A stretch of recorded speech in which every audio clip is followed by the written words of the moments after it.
अस्सलाम वालेकुम। आज मैं आपके साथ बहुत ही लज़ीज़, बहुत ही टेस्टी डिज़र्ट की रेसिपी शेयर करूँगी। कम सामान में, कम मेहनत में, किचन में मौजूद ही तमाम चीज़ों से ना हम ये मज़ेदार सा डिज़र्ट बनाकर तैयार करेंगे। तो चलिए मज़ेदार सा डिज़र्ट बनाना शुरू करते हैं। सबसे पहले ना हमने यहाँ पर दूध को उबाल लेना है। तो 1 लीटर दूध है, फुल फैट क्रीम वाला दूध है। सबसे पहले ना इसको इस तरह से देचकी में डाल देंगे और इसको ना दूध को उबलने के लिए रख देंगे। अब यहाँ पर है सवैयाँ, 1 कप है सवैयाँ। ये कलर वाली सवैयाँ होती हैं और ये बाज़ार से ना आसानी के साथ मिल जाती हैं। इसको हम आगे जाकर डालेंगे दूध में।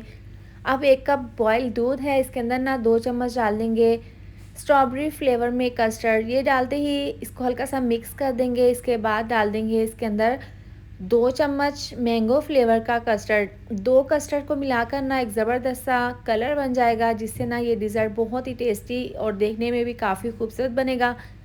देखें, दोनों कस्टर्ड को मिक्स करने के बाद ना कितना खूबसूरत सा इसमें कलर आ गया है। और यहाँ पर ना हमने इसको बहुत अच्छे से मिक्स कर लेना है और इस तरीके से मिक्स करें कि इसमें एक भी गुठली ना रहे। अब यहाँ पर दूध में देखें अच्छे से बॉयल आ गया है। दूध को हमने यहाँ पर 1 से 2 मिनट के लिए पका लेना है। इसके बाद ना इसके अंदर सवैयाँ डाल देंगे।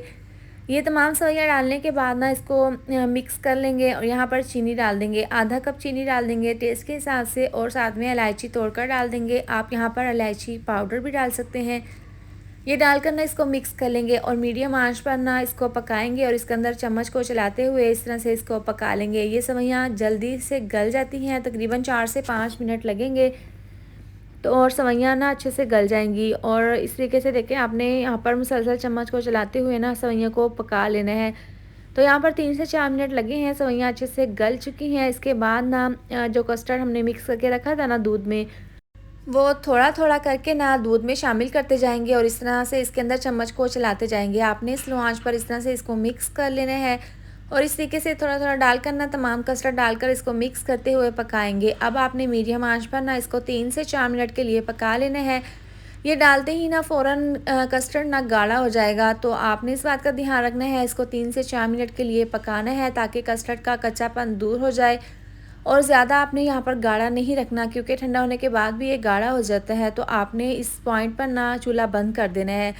अब देखिए हल्का सा कस्टर्ड ना रूम टेम्परेचर पर आने के बाद ना इस तरीके से हम इसको बाउल में सर्व कर लेंगे। तो आप यहाँ पर इसकी फ़ाइनल लुक चेक कर सकते हैं। आपने इतना ही पतला इसको उतारना है। देखें कितना ज़बरदस्त सा हमारा मज़ेदार सा ये कस्टर्ड डिज़र्ट तैयार है। तो आप भी इस मज़ेदार सी रेसिपी को ना, आसान सी रेसिपी को अपने घर पर ज़रूर ट्राई करें और इस तरह से बाउल में डालकर ना इसको हम जेली से और बारीक कटे हुए बादाम से ना इसकी ज़बरदस्ती गार्निश कर लेंगे। अब फ्रिज में रखकर ठंडा करें, इसके बाद आप सर्व करें। इस रेसिपी को ज़रूर ट्राई करें। इसके साथ ही वीडियो अच्छी लगे तो लाइक और शेयर कर दें, साथ में आप चैनल को भी सब्सक्राइब कर दें। मिलते हैं नेक्स्ट वीडियो में। अपना ढेर सारा ख्याल रखें। अल्लाह हाफिज़।